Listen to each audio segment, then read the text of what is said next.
Paz do Senhor, irmãos. Amém? Uma honra estar aqui com vocês.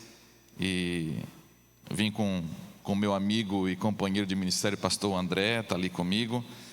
E eu quero compartilhar, como é um único momento, eu quero compartilhar algumas coisas que nós temos percebido, algumas impressões nesses dias, alguns entendimentos nas Escrituras que eu creio que vai poder ajudar muitos de vocês aqui, porque tem nos ajudado também. Então eu creio que muitos aqui vão se identificar com aquilo que nós vamos falar essa noite. Amém? Você crê que Deus pode falar conosco? Amém? Tem expectativa então para isso? Eu queria ler uma pesquisa, não sei quantos conhecem o Instituto Barna de pesquisa. Quantos pastores nós temos aqui? Só para homens e mulheres ligados ao ministério, que servem, a sua grande maioria. Então talvez você vai se identificar com o que eu vou ler aqui agora. Há uma pesquisa que fala sobre a vida pastoral, e é algo extremamente desafiador nos nossos dias.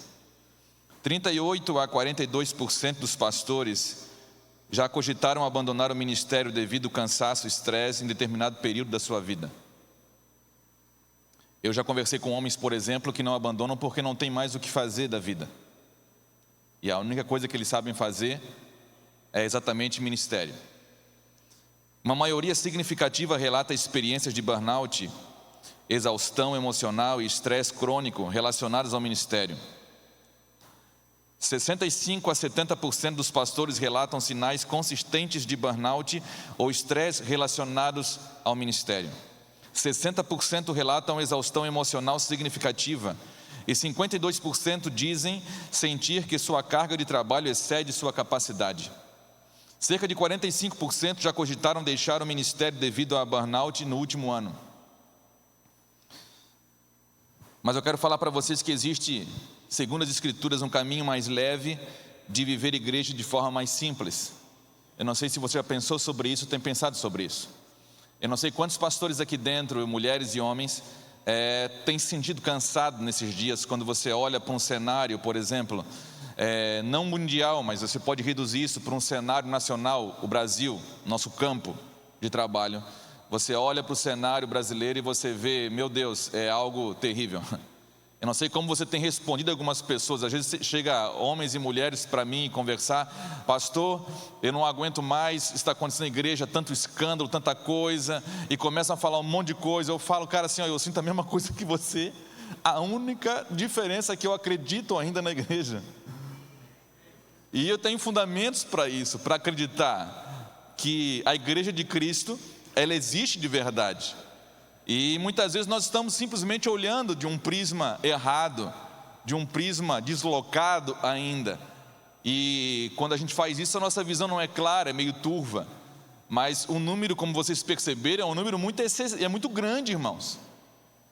É um número muito grande de pessoas. E o problema, irmãos, que pastor, escute, talvez aqui em Criciúma não, mas lá onde eu venho, em Floripa, pastor, irmãos, jamais. Vai muito difícil, tem que estar muito ruim para demonstrar que está precisando de ajuda. Vai tentar de todas as formas.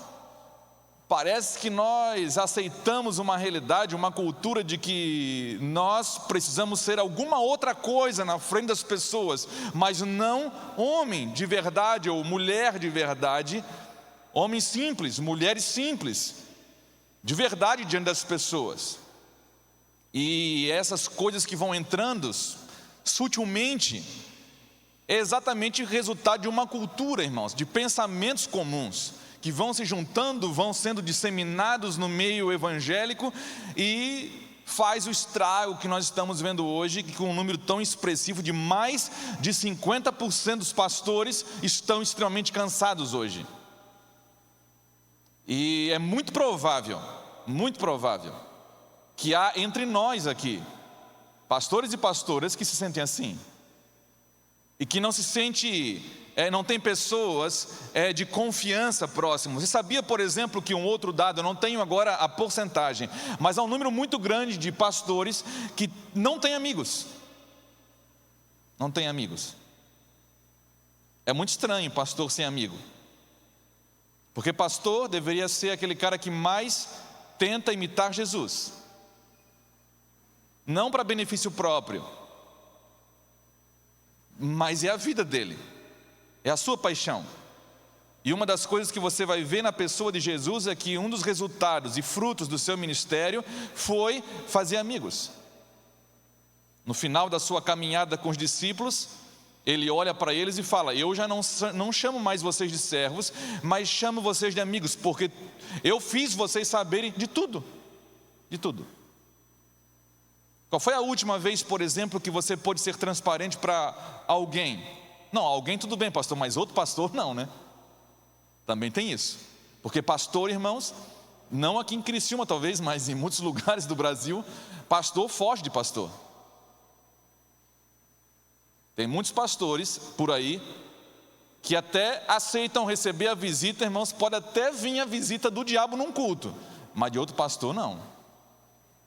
De outro pastor é arriscado. Isso demonstra, irmãos, brincadeiras à parte, mas demonstra a situação delicada que nós temos hoje do ministério pastoral e do ministério em si. Muitos pastores, ao longo do ministério, esqueceram que antes de ser pastores, talvez esse seja um dos segredos para nós descobrirmos ou reconhecermos na nossa vida. Muitos pastores esqueceram que ao longo do ministério eles abandonaram aquilo que eles não poderiam abandonar, a consciência que eles não poderiam perder, de que antes de ser pastores, eles são adoradores devotos de Deus. E eu não sei se você compreende a palavra devoção, mas a devoção é uma entrega, uma sujeição voluntária completa, plena, 100% a Deus, à vontade de Deus. Então curiosamente, irmãos, é estranho você perceber que os homens que deveriam estar estimulando as pessoas a perseguirem a Cristo, estarem firmes em Deus, eles estão totalmente exaustos e cansados. Eu não sei se alguns de vocês aqui, em algum momento da vida de vocês já tiveram o pensamento assim: se eu pudesse parar e fazer alguma outra coisa na minha vida, eu ia fazer. Eu abandonava o ministério hoje. Era só me dar alguma coisa para me fazer. A esperança, irmãos, é que nós temos alguns textos que nós vamos ler hoje que vai nos ajudar muito. Há alguns outros dados de conhecimento, né, simples e mútuo, que eu posso passar para vocês. Por exemplo, razões do sobrepeso ministerial, cargas que você vai tomando sobre si que não precisava. A maioria de nós, quando nós estamos cansados e sobrecarregados, não são por causa do jugo e do fardo de Cristo, são por causa de coisas que nós vamos vendo e vamos absorvendo sobre nós. Sobrepeso ministerial, porque nós estamos tão cansados assim? Algumas razões para você meditar e pensar aí agora, antes de nós lermos as Escrituras. Uma estrutura pesada demais, muitas vezes nós criamos, inventamos uma estrutura pesada demais e nós temos que dar suporte a isso, fazer isso funcionar. Uma dependência excessiva do templo, uma clericalização excessiva também, aonde nós concentramos o poder e não descentralizamos o poder, e uma falta de líderes, de multiplicação de líderes, também muito grande. Mas quando você olha para as Escrituras, você consegue, irmãos, encontrar uma igreja simples e leve. Por isso que eu falo, independente da sua estrutura, independente do seu modelo, independente do padrão de igreja que você vive, de ministério, eu quero falar para você que biblicamente, segundo as Escrituras, existe um caminho mais leve para mim e para você. Existe um caminho mais suave, um caminho preparado para mim e para você trilharmos como pastores e líderes.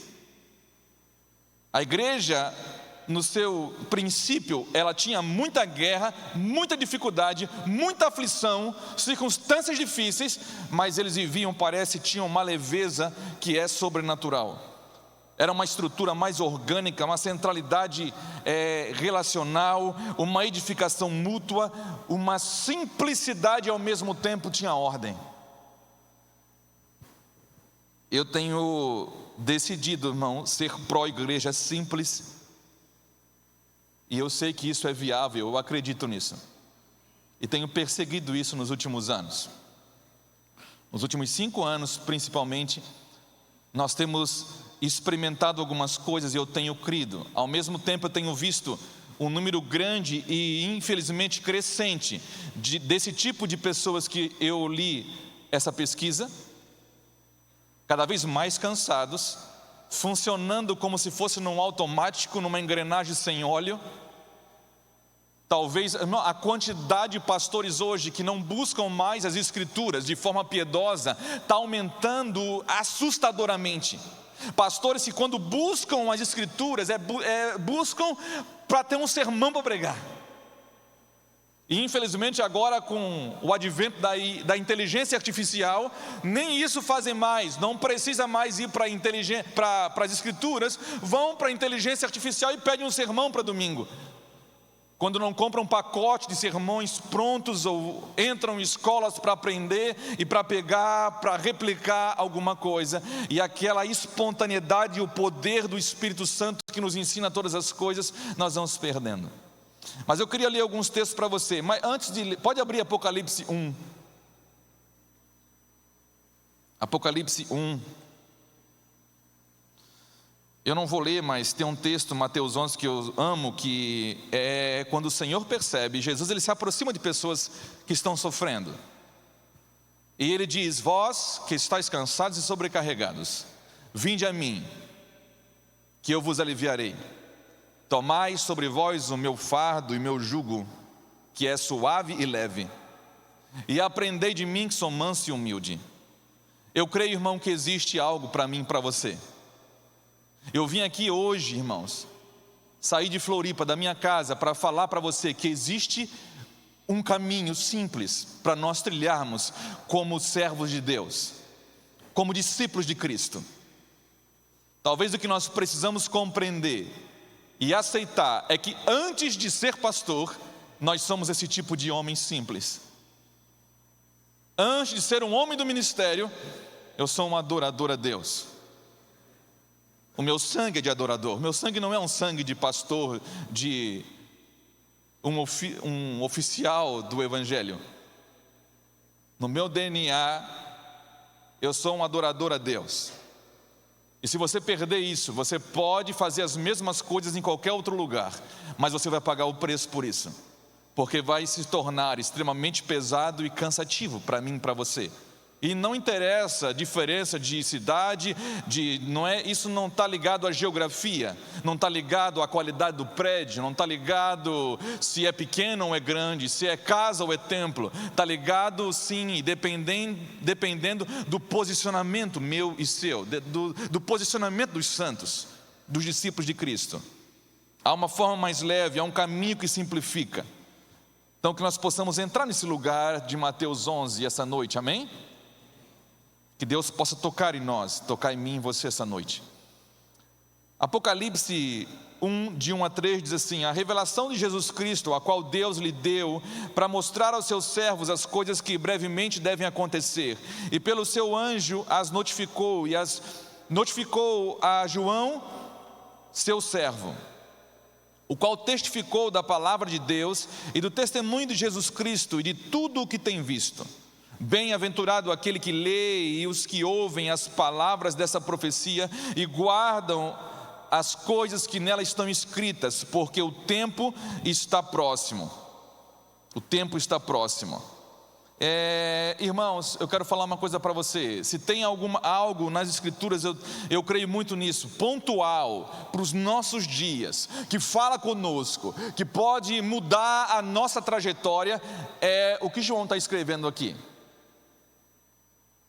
Eu amo as escrituras, sou apaixonado pelas escrituras sagradas, mas o que João está escrevendo, diante de quem ele está, diante de dois fatores que nós nunca deveríamos abandonar, ainda que as estatísticas também mostram que apenas 8% dos cristãos, em média, buscam o que está escrito nesse livro. Nós estamos numa geração, irmãos, que está tentando viver a igreja, o cristianismo sem o Cristo, de viver a igreja sem palavra, de caminhar de forma independente de Deus. João tem 2 fatores que ele chama a atenção aqui, que nós nunca deveríamos perder de vista. Quais são, pastor, esses 2 fatores? É quem está falando com ele, a glória do Messias, a glória do Cordeiro de Deus.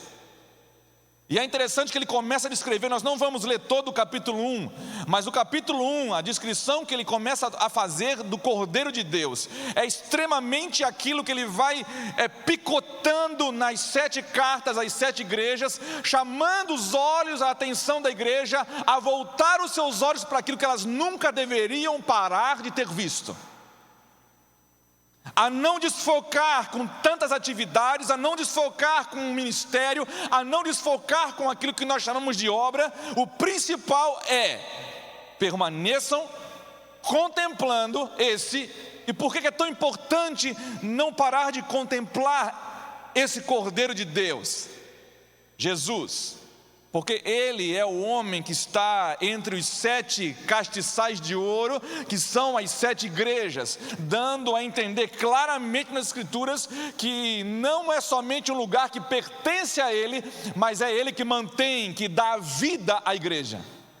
Ao ponto que ele diz: olha, se eu vim e vocês não se arrependerem, eu vou tirar isso. Para uma das igrejas ele fala: e vocês talvez vão continuar sendo qualquer coisa, menos igreja. Porque é o que faz nós nos tornarmos igreja, ou ser igreja de verdade, não é uma denominação evangélica. Eu estou falando de ser igreja de verdade. É o fato do Senhor estar entre nós. Uma coisa básica, é óbvio, mas a gente tem que lembrar: a igreja é o corpo de Cristo, e não qualquer outro corpo ou qualquer outra organização. É difícil, mas são conceitos que nós vamos adotando e vão criando uma cultura.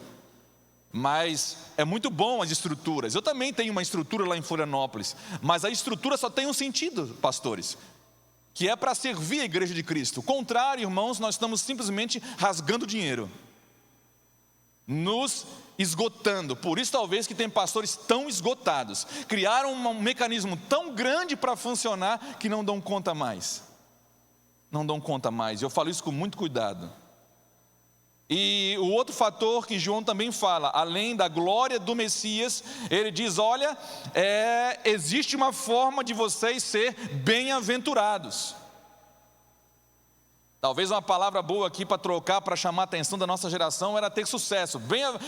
Vocês terão sucesso se vocês ouvirem, considerarem as minhas palavras e guardarem as minhas palavras. Vocês vão ter muito sucesso se vocês fizerem isso. Mas o problema é que o sucesso de Cristo, aquilo que ele está escrevendo para as 7 igrejas, se nós formos ler as 7 cartas, de Éfeso até Laodiceia, com o coração puro, irmãos, aberto, sem nenhum preconceito, você vai ver coisas extraordinárias, principalmente aquilo que nós no mundo gostamos e aquilo que os céus apreciam acerca de igreja.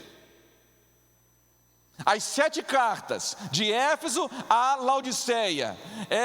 Por que é tão importante que eu estou falando para nós? É mais do que o jornal que nós vamos ler amanhã.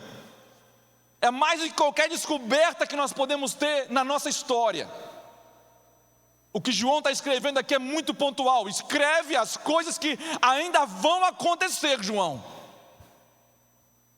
Bem-aventurado aqueles que ouvirem e guardarem as profecias desse livro. Você quer ser bem-aventurado, mais do que feliz, ter sucesso no céu, diante do Senhor? Então é bom a gente considerar o que está escrito nessas 7 cartas e prestar muita atenção. Primeiro, o que Jesus gosta e o que nós gostamos.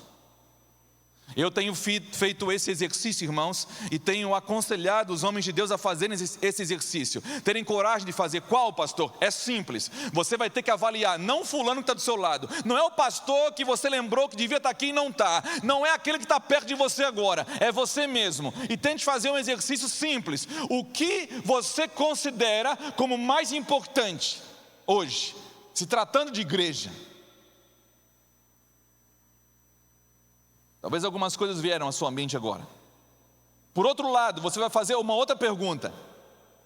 Pensar numa outra pergunta: o que é mais importante hoje e sempre para Jesus Cristo quando se pensa igreja? Você vai descobrir isso se você começar a investigar, não ler, mas investigar essas 7 cartas aqui que Jesus está escrevendo para as 7 igrejas. E é impressionante, irmãos. Você vai ver um retrato em 5 delas que foram chamadas a atenção ou até mesmo reprovadas em algum momento, mas é um apelo que não é feito por um homem que está condenando. As 7 cartas é um apelo para a igreja voltar para Cristo. Volte, considere e volte. Por isso que é tão pontual para nós, porque muitos de nós, talvez, que estamos em condições como nós lemos hoje, nós precisamos ter coragem de parar e voltar. Para onde, pastor? Para Cristo, para o Senhor Jesus. Você vai entender isso mais claro hoje ainda, amém? Estão comigo até aqui? E você vai encontrar nas cartas de Apocalipse, por exemplo, a carta de Éfeso continuou funcionando maravilhosamente bem, irmãos. Não era a igreja que mais chamaria atenção nos nossos dias. É bem verdade. Não é essa. Mas ela funcionava bem. Talvez se alguns de nós entrássemos nela, a gente estragava. De tão bem que ela funcionava, ela resistia aos maus, resistia aos falsos apóstolos, ela tinha muita coisa boa, mas ela funcionava, mas abandonou um lugar, não um lugar geográfico, mas uma pessoa, ela abandonou o seu primeiro amor. Existe um risco muito grande, igreja, um risco muito grande para nós, pastores e líderes, de nós continuarmos funcionando muito bem, mas já não mais naquele lugar onde nós nunca deveríamos ter saído. Nunca deveríamos ter saído.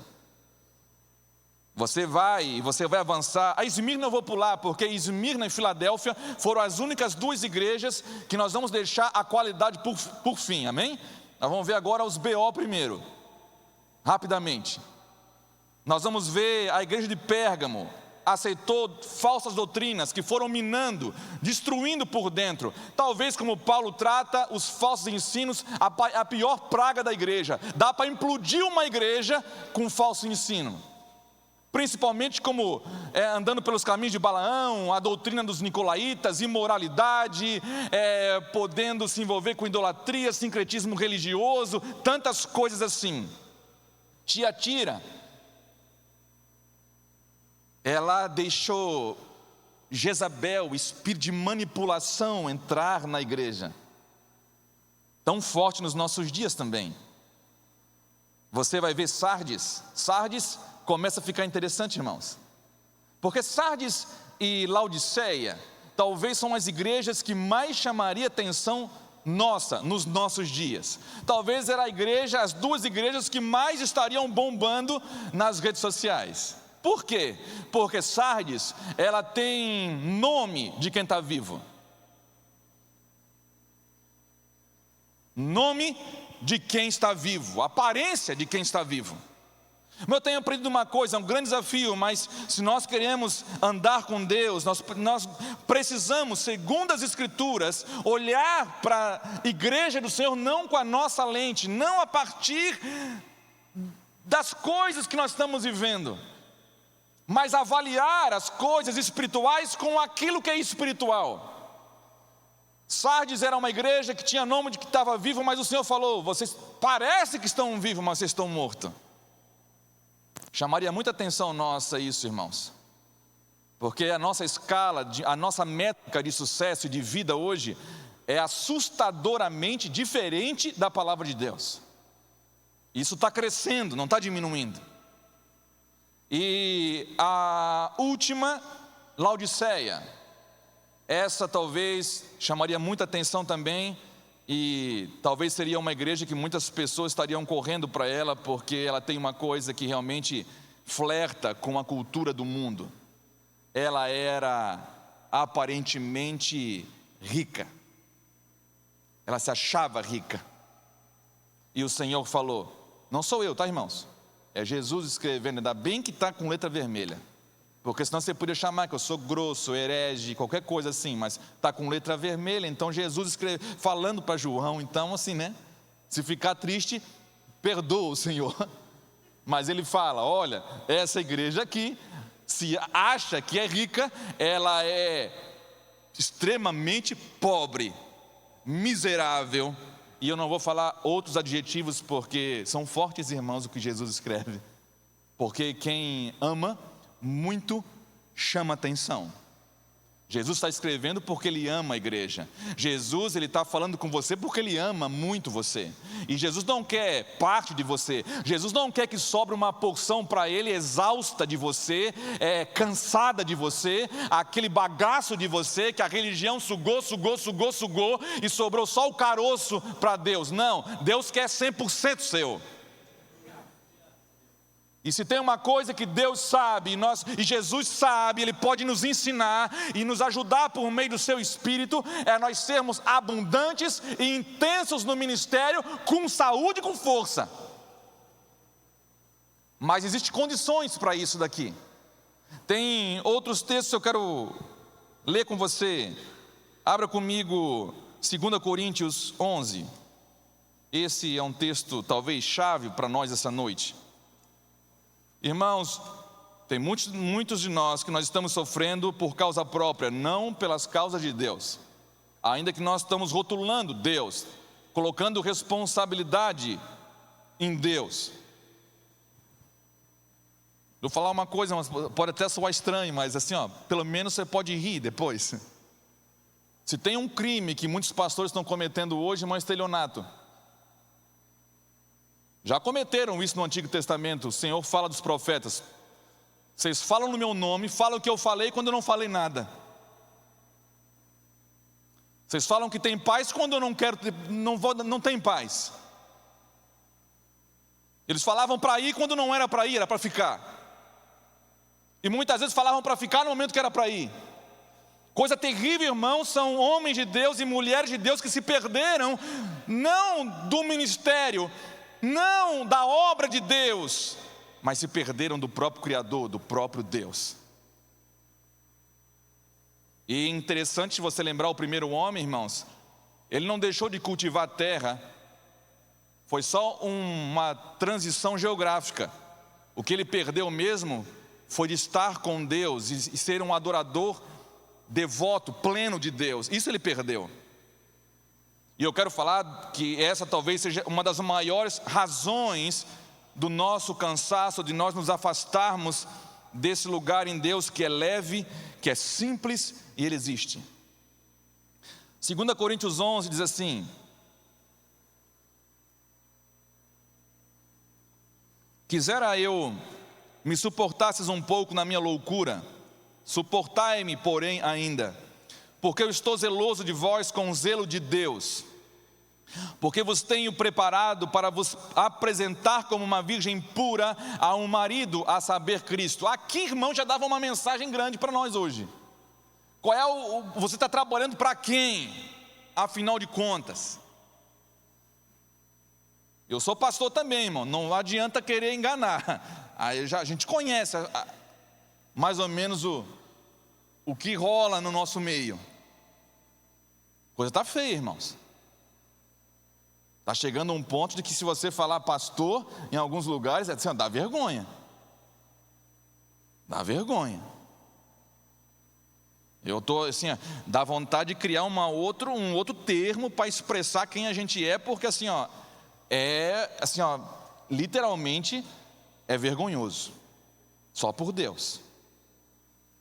E aqui mostra claramente o grande propósito de Paulo, que não era nada ligado a ele. Ministério não era pessoal para Paulo, sabia disso? Ministério não se tratava de nada pessoal para ele, mas era em relação a Cristo. Eu trabalho para apresentar vocês como uma virgem pura a Cristo. Eu não trabalho para manter uma denominação. Paulo não trabalhava para manter estruturas. Talvez isso é libertador, irmãos. Ainda que você possa ter, mas isso vai ser uma consequência, vem depois. Para Paulo, a primeira coisa que se tornava leve, e eu não estou falando leve de não ter luta e não ter problema, eu estou falando de uma leveza que faz os homens poderem até perder a vida, mas perde adorando.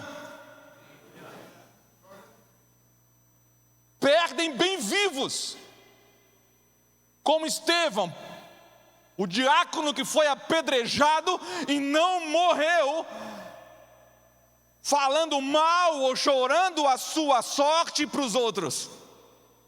Irmão, você vai conversar com alguns pastores hoje em dia, parece um campeonato de desgraça, irmãos. Quem está sofrendo mais? Não, tomara que não tenha ninguém assim, mas só tem lugares que você vai e começa a conversar, irmãos, se botar um copo, pinga sangue assim, ó, dentro. Parece que ele está sendo moído numa máquina daquela de cana. É um campeonato, irmãos, de ver quem está sofrendo mais, mas muito do sofrimento não é os sofrimentos por Cristo, como Paulo fala. Olha, vamos começar a sofrer junto os sofrimentos que ainda resta pela igreja. Irmão, nós somos peregrinos sofredores, sim. Nós devemos abraçar o sofrimento pela igreja, sim, mas é o sofrimento correto.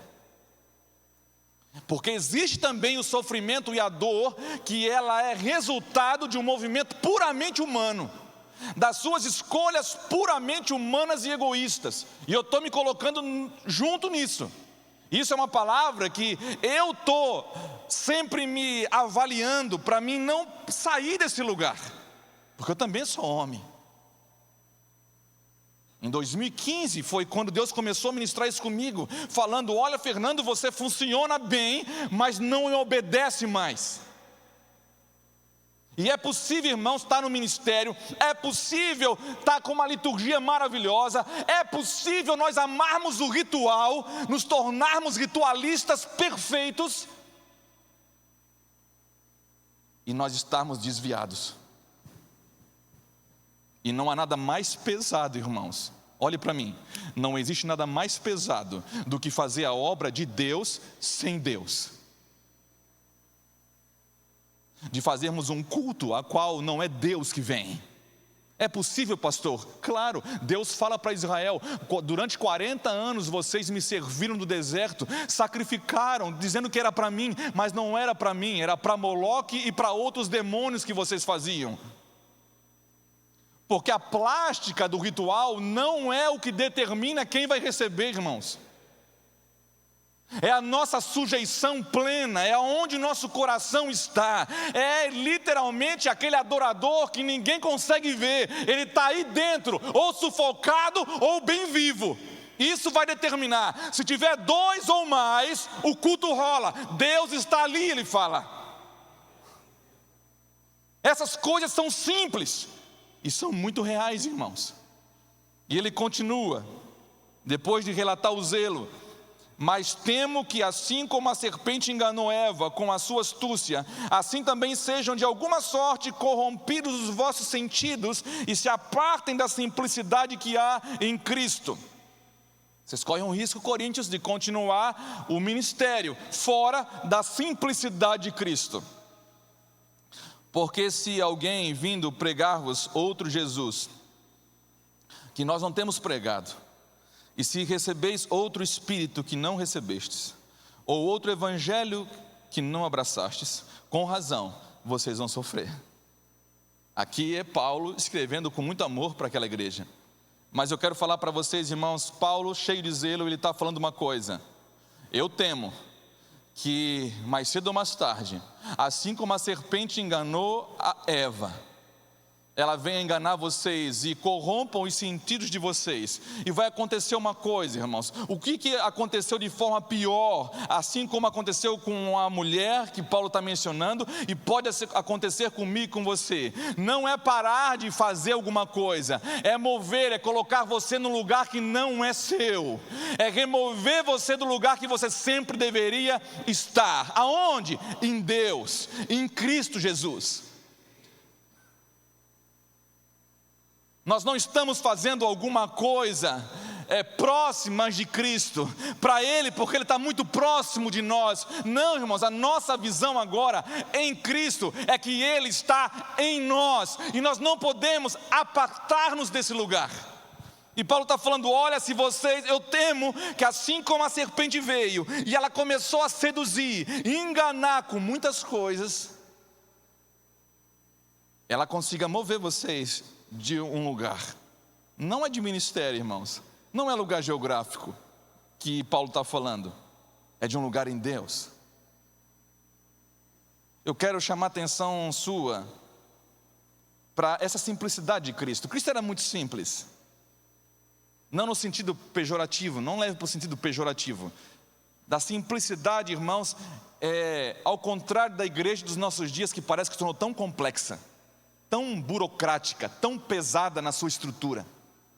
Cristo, Ele era extremamente leve, no sentido de que o que Ele pedia e levava as pessoas a viverem e a governarem a sua vida, era exatamente a pergunta que eu falei para vocês, que eu tenho feito para mim: o que é mais importante? E o que era mais importante para Cristo? Claramente você começa a perceber que os mandamentos a qual Ele fala, por exemplo, Mateus 22, deixa eu abrir para ler para vocês, Mateus 22, versículo 37, 38 e 39. E disse-lhe Jesus: amarás o Senhor teu Deus de todo o teu coração, de toda a tua alma e de todo o teu pensamento. Este é o primeiro e grande mandamento. E o segundo, semelhante a este, é: amarás o teu próximo como a ti mesmo. Desses dois mandamentos dependem toda a lei e os profetas, toda a palavra de Deus. Irmãos, eu quero falar uma coisa para você. É impressionante como muitos movimentos religiosos, muitas daquilo que nós conhecemos como igreja, homens e mulheres, têm firmado, fundamentado a sua vida não nesses valores aqui, mas em práticas religiosas. Eles defendem as suas práticas com unhas e dentes, defendem as suas doutrinas humanas, preceitos humanos, aquilo que nós criamos para guardar a nossa denominação, por exemplo. E eles abandonam os valores da palavra de Deus, aquilo que é o mais importante. O que é mais importante? Que nós devíamos viver por isso. E isso vai dar forma à vida da igreja, dá forma à nossa vida e nos guarda o nosso coração. O que é, pastor? Amarás o Senhor teu Deus de todo o teu coração, de toda a tua alma, de todo o teu entendimento, de toda a tua força. Isso daqui, irmãos, observar a palavra de Deus e guardar, isso daqui vai livrar muitos de nós de muitas doenças e pesos ministeriais que são excessivos. E o segundo, o que é a segunda coisa mais importante? Trabalhar para a nossa denominação crescer, pastor. Uma expansão sobrenatural. Isso tudo é importante para os homens, irmãos, mas para Deus não tem o mesmo valor. Porque na cadeia de valor, na ordem de prioridade, é amar a Deus, a nossa devoção, a nossa santa devoção a Deus. E em segundo, amarás o teu próximo como a ti mesmo. E eu vou falar uma coisa, irmãos, eu tenho atendido muita gente doente, depressiva. Nós estamos na era da depressão, né? Uma pandemia de depressão, de ansiedade, pensamento acelerado, pessoas sofrendo, e você não ouve as pessoas falando que estão depressivas porque estão buscando amar o próximo como a si mesmo. Pastor, eu estou sofrendo porque eu estou colocando Deus em primeiro lugar, me ajuda. As pessoas estão sofrendo, inclusive no ministério, porque removeram os valores que podem nos guardar e dão vida à igreja. Todas as 7 cartas de Apocalipse, 5 delas principalmente, houve inversão de valores. E o Senhor pede para eles: arrependam-se e voltem. Agora é impressionante, voltando para Apocalipse, eu esqueci de falar de Esmirna e Filadélfia. É mais chocante, irmãos, o que eu vou falar para vocês do que eu falei das 5. Porque nós vamos ver o que chamou atenção no céu dessas igrejas. Existe uma coisa que chamou atenção, e que Deus ele exalta essas duas igrejas. Esmirna é a primeira delas. Deus fala que ela é pobre, mas ao mesmo tempo ela é rica. Porque Deus, Cristo, é a provisão dela. Independente das lutas que ela tinha, do sofrimento que ela iria passar, tu és pobre, mas eu quero falar que você é rica.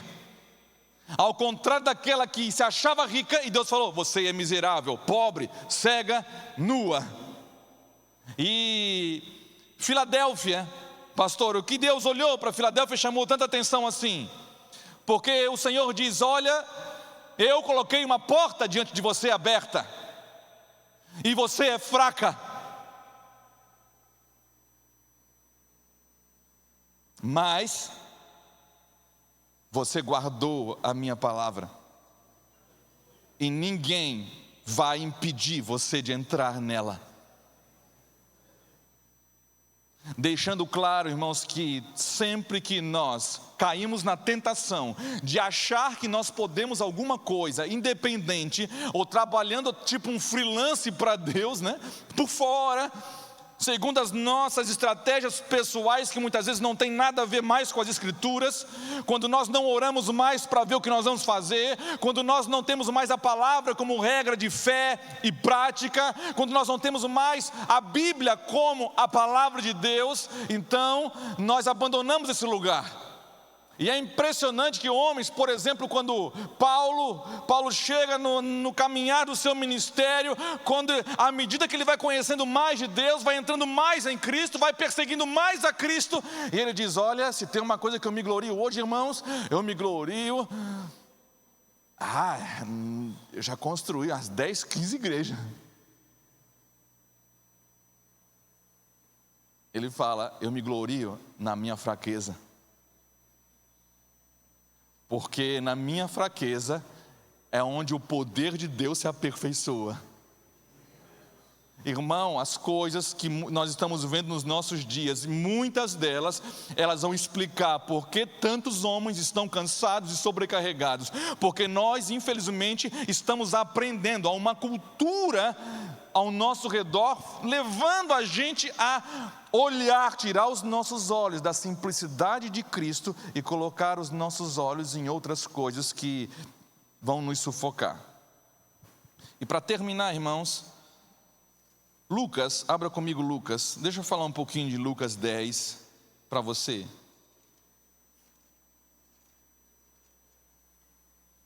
Lucas 10, existe um caminho simples para mim e para você. Existe, irmãos. E nesse caminho simples, escute, você não somente anda nele, mas você é fortalecido nele. Das 7 cartas, irmãos, que está um placar de 5-2, você queria estar em qual delas? Responda para você mesmo. É importante você pensar. Por falar nisso, é importante pensar, irmãos, que nós estamos à beira de voltar a uma prática no meio da igreja evangélica como na Idade Média, né? Pregam, não tem nada a ver com a palavra, não tem acesso à palavra, não é bom nem que leia a Bíblia, não é bom que assista nada, é bom que fique bem bitolado numa coisa, porque precisam ser facilmente manipulados e dominados. Assim que os homens estão fazendo em muitos lugares hoje. Mas dos 5-2, das 5 igrejas, de um lado, Éfeso, Tiatira, Sardes, Pérgamo e Laodiceia. Do outro lado, 2 igrejinhas, coitada delas, né, irmão? Hoje em dia, Esmirna, pobrezinha, mas extremamente rica. E a outra, Filadélfia, fraquinha, mas a bichinha guarda a palavra de Deus com unhas e dentes e não negocia Morre, mas não abre mão, irmãos. É igual Highlander, só cortando a cabeça dessa igreja, porque ela não para. Você quer ser conhecido como? Como uma presa fácil? Ou como aquele homem e a mulher, cara, pode fazer o que for, mas ele não negocia a palavra de Deus de jeito nenhum. Isso é ser mais do que feliz. É como João está escrevendo na sua primeira carta para a igreja. Ele fala: olha, eu quero que vocês tenham comunhão conosco. Por quê? Porque a nossa comunhão é com o Pai e com o Filho. Eu quero que vocês tenham comunhão da mesma forma. Por quê? Para quê? Para que a vossa alegria se cumpra, seja plena. Hoje os homens perderam a alegria no ministério, perderam a alegria de viver a igreja. Parece que para um culto é um fardo para um pastor. Mais um culto. A maioria há pesquisas que apontam, irmão, que quinta-feira os pastores começam a sofrer já em relação ao domingo. Sabia disso? Já começa a ficar uma tremura, irmãos. O que eu vou pregar domingo? O que eu vou falar? Mais um dia eu tenho que ir para a igreja. Mas deve ser apaixonante você falar do seu Senhor, de expressar, de testemunhar, botar em prática aquilo pelo qual você foi chamado. Testemunhar as virtudes que há em Cristo Jesus. Vá lá e abra o seu coração. É vivo, é algo que está correndo dentro de você. Há um rio correndo que flui do seu interior. Há uma promessa disso para mim e para você. Há um amigo nosso dos Estados Unidos, um grande pastor nos Estados Unidos, que ele está fazendo um movimento para a igreja simples, para uma movimentação simples. E ele foi para a África e conheceu alguns pastores na África. E ele, conversando com alguns pastores, um deles falou o seguinte para ele. E ele tinha uma igreja de aproximadamente 60 mil pessoas. Ele largou tudo. Porque um dia o Senhor ministrou para ele: você está se tornando mais famoso do que eu. Porque nós estamos vivendo uma personalização excessiva do homem na igreja evangélica. Irmão, eu não pensei que eu ia viver para ver o que eu estou vendo hoje. Homens que estão virando produto. Homens, como Judas diz, extremamente sensuais. Sensualidade é chamar a atenção para si. Nós não fomos chamados por Deus para chamar a atenção para si, mas nós somos chamados para sair da frente e exaltar a pessoa de Jesus Cristo, ao qual é o cabeça da igreja. E esse pastor na África falou para esse irmão, esse pastor: olha, vocês na América são estranhos. Porque na América vocês têm que fazer um monte de coisa para convencer as pessoas a vir para as suas reuniões. E é assim ou não é? Parece que isso se torna até uma obrigação nossa. Por isso que é um perigo de você se transformar de um pastor para um promoter. Ele falou: vocês têm que criar um monte de coisa, tem que ter um lugar maravilhoso e criar programações maravilhosas. Tá, mas e como é que é aqui na África? Na África é assim: a gente fala que vai ter comunhão com Jesus, todo mundo vem. Todo mundo vem, só falando que vai ter comunhão com Cristo. Diferente, né? Mas há um caminho mais leve. Há um lugar mais leve para a gente estar em Deus. Lucas 10, versículo 25. Deus reprovando um sistema religioso e expondo o seu próprio padrão leve e simples de viver igreja. E eis que se levantou um certo doutor da lei, tentando-o e dizendo: mestre, que farei para herdar a vida eterna? E ele disse: que está escrito na lei, como lês? E respondendo ele disse: amarás ao Senhor teu Deus de todo o teu coração, de toda a tua alma, de todas as tuas forças e de todo o teu entendimento, e ao teu próximo como a ti mesmo. E disse-lhe: respondeste bem, faze isso e viverás. Ele, porém, querendo justificar-se a si mesmo, disse a Jesus: e quem é o meu próximo? E respondendo Jesus disse: descia um homem de Jerusalém para Jericó e caiu nas mãos dos salteadores, os quais despojaram e espancando, se retiraram e deixando-o meio morto. E ocasionalmente descia pelo mesmo caminho certo sacerdote, e vendo, passou de largo, e de igual modo também um levita, chegando àquele lugar e vendo, passou de largo.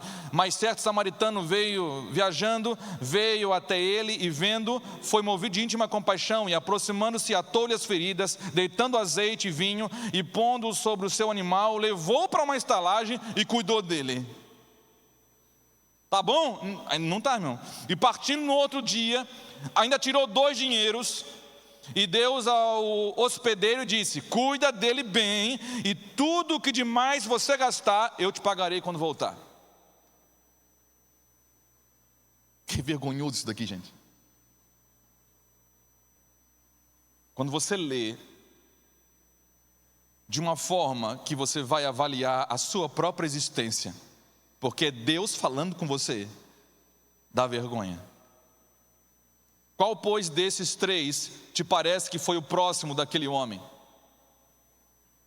A pergunta é: quem é o meu próximo? E Jesus fala para ele: quem foi o próximo do homem? Qual homem? O homem caído, que estava como morto, meio morto. E disse-lhe o que usou de misericórdia para com ele, lembrando daquela famosa frase: misericórdia quero e não sacrifício. Se os nossos rituais não existir mais misericórdia, eles não comunicam mais nada, irmãos.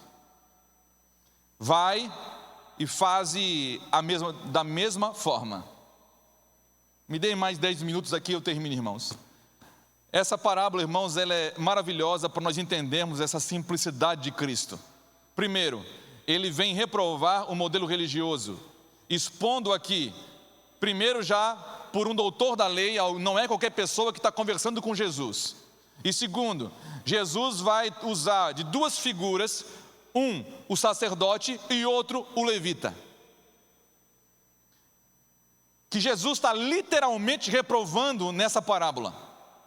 Por quê? Porque justamente eram os homens para se moverem em misericórdia. E eles fizeram o quê? O que às vezes nós fazemos quando vem uma pessoa esquisita ou aquele que a gente não quer conversar, porque a gente infelizmente escolhe ainda alguns.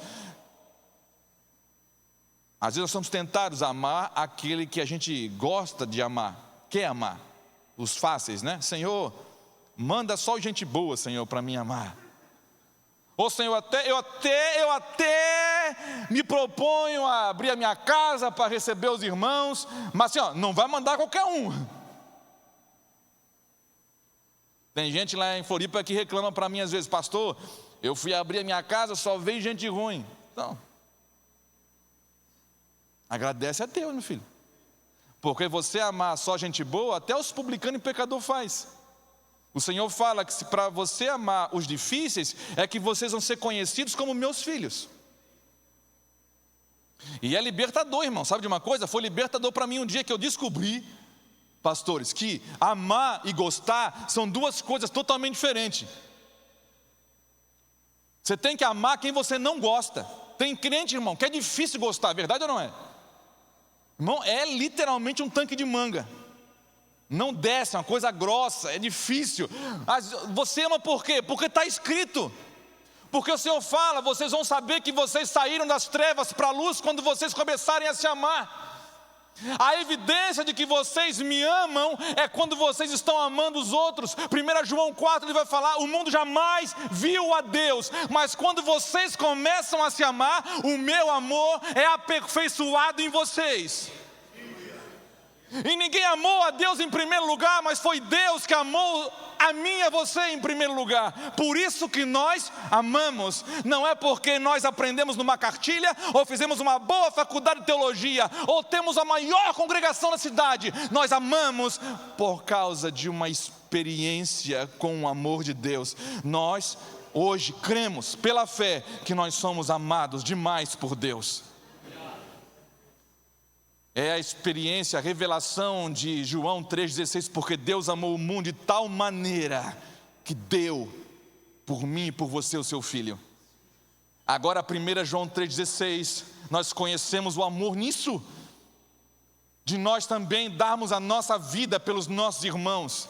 E não é dar vida por quem você gosta, não é dar vida para quem você acha que é mais fácil. Esses dois cidadãos aqui, que levita e sacerdote, representando a religião reprovada pelo Senhor, eles fizeram aquilo que às vezes a gente faz. Está na rua, vem aquele irmão, pensa naquele irmão que você não gosta. Tem algum? Minhas filhas ficam doidas, perguntam assim: pai, tem inimigo? Pai, um dia uma delas perguntou, eu tenho filhas gêmeas, hoje elas têm 22 anos. Mas desde os 4, 3 anos elas começaram a fazer perguntas assim, ó, top. E um dia elas pequenininhas falaram assim: ó, pai, você tem inimigo? Eu assim: não, filha, eu procuro amar todo mundo. Não, pai, tem que ter inimigo, todo mundo tem inimigo. Não, mas assim, ó, o pai procura amar todo mundo. Mas às vezes, irmãos, você encontra na rua, está na rua, e vem aquele irmão, pensa naquele irmão. Pensou? Aquele que você não quer conversar, ele é chato. Aí você faz o quê? Vai para o outro lado da rua. Foi isso que esses caras fizeram. Está no shopping, andando no shopping, está lá andando no shopping, vem aquela irmã que você sabe que ela vai te tirar da bênção. Vai tentar tirar você da bênção. Você na hora entra numa loja, você nem gosta, entra na loja porque você fica olhando para ver se ela passa. Esses homens aqui fizeram a mesma coisa. Pegaram, e sabe o que eu aprendo aqui, irmãos? Um recado talvez, pelo menos para mim escute, esses homens aqui, eles estavam tão ocupados, que eles não têm mais tempo de obedecer a Deus. Tão ocupados que eles já perderam a noção do que é importante e o que Deus ama. Mas eles vivem por aquilo que eles acham que tem muito valor. Esse tempo aqui, havia uma centralização na figura do homem muito grande. E havia também a centralização do templo, de maneira que quando o Senhor olha, Ele abomina aquilo e Ele fala: olha, não vai ficar aqui pedra sobre pedra. E realmente não ficou. Quando Deus enviou João, não deu nem para fazer nada no templo. Teve que começar uma congregação no deserto, irmãos, porque estava tudo corrompido. Eu não sei como é que seria hoje se Jesus viesse andar no nosso meio, no Brasil. Eu sinceramente, irmãos, eu não sei como é que seria. Porque Jesus gosta de pessoas. Enquanto que pastores, muitas vezes, já não gostam mais. Já não choram mais por pessoas. Um pastor que chora por pessoas, é muito provável que esse pastor não vai entrar em depressão por causa disso. Mas pastores estão pensando em tirar sua vida, porque criaram uma estrutura tão grande, que haja dízimo e oferta para sustentar isso. E estão criando outros mecanismos que não são bíblicos para levantar recursos. Falo isso com muito temor. E é interessante quando o Senhor quer falar sobre simplicidade na história. Ele usa não um sacerdote, não havia ninguém na religião para ele usar como referência. Ele pegou alguém imundo. Ele vestiu João Batista como imundo. Ele usa uma pessoa considerada pelos religiosos imunda, um samaritano. E ele fala, e houve também um samaritano. E ele vinha ali, e ele parou. E ele não ajudou simplesmente, irmãos, não deu uma ofertinha ali e saiu fora, assim ó, lavando a alma, né? Ele não pegou ali só e deu um tapinha nas costas, vou orar por você. Ele mostrou um tipo de gente que é comprometido com gente, que ama gente de verdade. Ele pegou, limpou as feridas, levou numa estalagem, pagou a despesa e ainda falou: eu vou voltar quando eu passar aqui e eu acerto o restante que ficar. Sabe o que eu aprendo aqui? E Jesus ainda pergunta, ele quer saber quem é o próximo dele, né?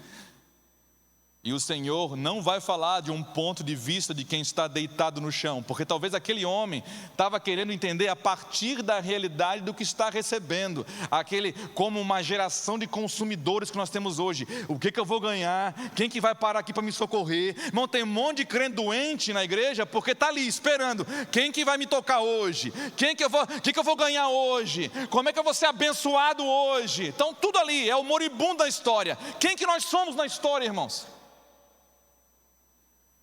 Com o que nós vamos nos assemelhar nessa história, nessa parábola?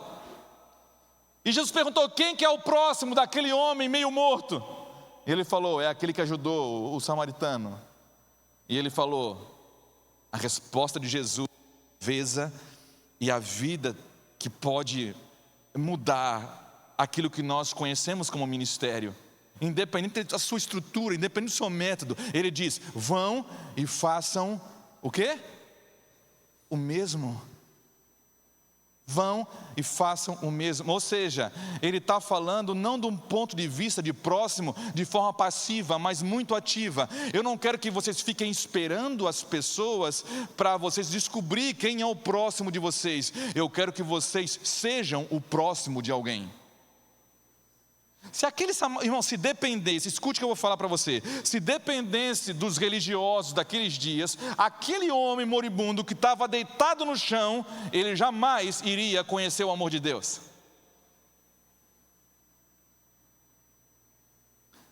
Mas foi preciso um samaritano se aproximar, e pela expressão do amor dele, quando vocês se amarem, o meu amor é aperfeiçoado em vocês. Ninguém me amou primeiro, mas eu amei vocês primeiro. Então se aproxima e faz o que eu fiz. Jesus está meio que falando para aqueles homens, eu entendo isso, falando para aquele doutor da lei, é como se Jesus falasse, eu fiz o que fez esse samaritano. Eu estou fazendo isso. Então quando você se aproxima, agora imagina como a igreja seria saudável se nós todos fôssemos cristãos, discípulos de Cristo, que não estão sentados esperando alguém se aproximar da gente, mas nós nos aproximando, para quê? Para manifestar a revelação do amor de Deus, para aquele que não conhece, poder ter a revelação do amor e entender, eu tenho um próximo. Eu tenho um próximo. Nós vamos ver também, irmãos, para terminar, nesta lição aqui dessa parábola, uma igreja que ela não pensa em si. Tudo que ela tem, ela está vivendo e colocando à disposição, ela trabalha para facilitar, ela não trabalha para complicar. Ela trabalha para servir e não ser servida. Ela trabalha para se aproximar e não para atrair. É muito diferente, irmãos. E eu quero terminar aqui falando para você o que eu falei no começo. Existe uma forma de viver igreja simples. Não depende de placa, não depende de um prédio ou de uma casa. Depende do seu posicionamento e do meu posicionamento. Aqueles homens ali, sacerdotes e levitas, eles tinham aparência, mas estavam doentes. O samaritano tinha a fama de imundo, mas manifestou o amor de Deus. Quem que você quer ser nessa história? Eu quero orar por você, pastor e pastora. Pelo quê? Eu não quero que você esteja nos 60% de pastores que estão exaustos, porque estão muito ocupados com coisas que Deus já não está mais interessado em fazer. Porque Jesus estava interessado em curar aquele homem, mas um sacerdote e um levita, homens do templo, já não estavam mais atentos ao que Deus estava querendo fazer, ao que era mais importante. Não, pastor, mas eu estou fazendo a obra de Deus. Talvez esse é o problema. Nós estamos querendo fazer a obra de Deus, e a obra de Deus, ela já está feita. Deus já preparou tudo para nós, nós só precisamos andar nelas. Paulo fala isso aos Efésios. Eu quero orar por você. Pode se colocar de pé em nome de Jesus?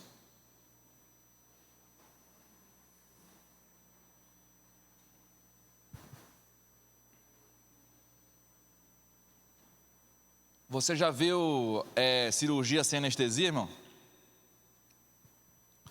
É o que a gente vai tentar fazer agora, tá? Não tem uma música no fundo, mas eu quero orar por você em nome de Jesus. Se você está aqui dentro e tem coragem e está disposto a fazer isso, eu quero convidar você a orar. Eu quero orar com você. É difícil reconhecer isso, eu sei, é desafiador, mas se você está cansado, exausto, hoje você talvez conseguiu ver ou vislumbrar que é possível viver igreja de forma simples. Eu quero orar por você. Tem alguém assim aqui? Se tem alguém, só levante a mão. Tem mais alguém? Vamos, gente, vocês podem ter coragem, não tem problema não é pecado reconhecer. Eu queria convidar você a sair do seu lugar, vem aqui na frente comigo, em nome de Jesus.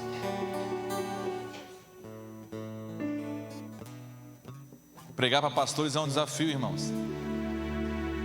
É desafiador, porque muitas vezes a gente tem que sempre aparentar uma postura de um homem de ferro. Mas talvez os irmãos aqui já estão encorajando você. A estatística é grande, irmão. 60%. É muita gente. Jesus fala que Ele é o caminho. Quando a gente teima em andar por um caminho que não é Ele, e falando que é para Ele, a gente realmente fica pesado. Paulo fala, vocês vão sofrer. E Deus não quer isso para mim e para você. Deus quer que seja leve. A obra de Deus não é pesada, ainda que possa ter aflições, tribulações, lutas, guerras, mas ela não é pesada. Não é assim que o Senhor falou? No mundo vocês vão ter aflições, mas tem bom ânimo. Por quê? Porque eu estou com vocês. É o poder da presença de Deus. É o poder da presença. Sabe o que eu aprendo aqui, irmãos? Eu tenho 2 filhas. Quando elas eram pequenas, sabe o que era a segurança delas? Não era a porta da casa fechada, não era a grade na janela, não era a qualidade da casa, a estrutura. A segurança para elas era estar nos meus braços. Mas como Deus fala em Ezequiel, através do profeta Ezequiel, eu encontrei vocês como uma criança envolta num sangue, falando de Israel. E eu cuidei de vocês, limpei vocês, e vocês foram crescendo, se tornando mulher adulta. E quando vocês cresceram, vocês me traíram. Deixaram esse lugar, foram seduzidos, como Paulo fala à igreja de Coríntios. E vocês não deixaram de ser vocês, mas deixaram o lugar que vocês nunca deveriam ter deixado. Não interessa o tamanho do ministério, não interessa a fama que tem, nós nunca deveríamos tirar os olhos de Cristo. Deveríamos abandonar os seus braços, o poder da sua presença. Feche seus olhos comigo em nome de Jesus. Senhor, eu quero orar, Senhor, pelos meus amigos que estão aqui, Senhor, por esses irmãos que estão aqui, Senhor, à frente, Pai. Deus, toca-os de maneira poderosa, Senhor. Espírito de Deus, toca neles. Toca e que eles, Senhor Pai, mais uma vez, eles sintam, Senhor, o teu toque, o teu amor, Senhor, o amor sobrenatural, Senhor, de Cristo, por eles, por cada um deles. Que eles voltem, Senhor, a entender, a crer nisso, Senhor, a viver uma vida, Senhor, simples em Ti, a viver a simplicidade de Cristo, Senhor, a viver igreja de maneira simples, Senhor, em nome de Jesus. Traz, Senhor, vida novamente, sopra sobre eles, Senhor, toca-os de maneira poderosa, eu te peço, para a Tua honra e para a Tua glória, Senhor, em nome de Jesus, em nome de Jesus. Nós oramos, Senhor, por cada um deles, em nome de Jesus, que eles tenham coragem, Senhor, de dizer não para algumas coisas, para poder voltar, Senhor, para o lugar em Ti, aonde nunca deveriam ter saído, em nome de Jesus. Amém? Amém, meus irmãos? Eu espero poder ter servido, a mesa para vocês, louvo a Deus por isso, e saibam, essa é uma palavra que Deus tem ministrado muito comigo nesses dias, e eu quis compartilhar com vocês, porque eu creio que é algo que a igreja brasileira precisa. Deus está atrás de homens e mulheres simples, em nome de Jesus. Pastor?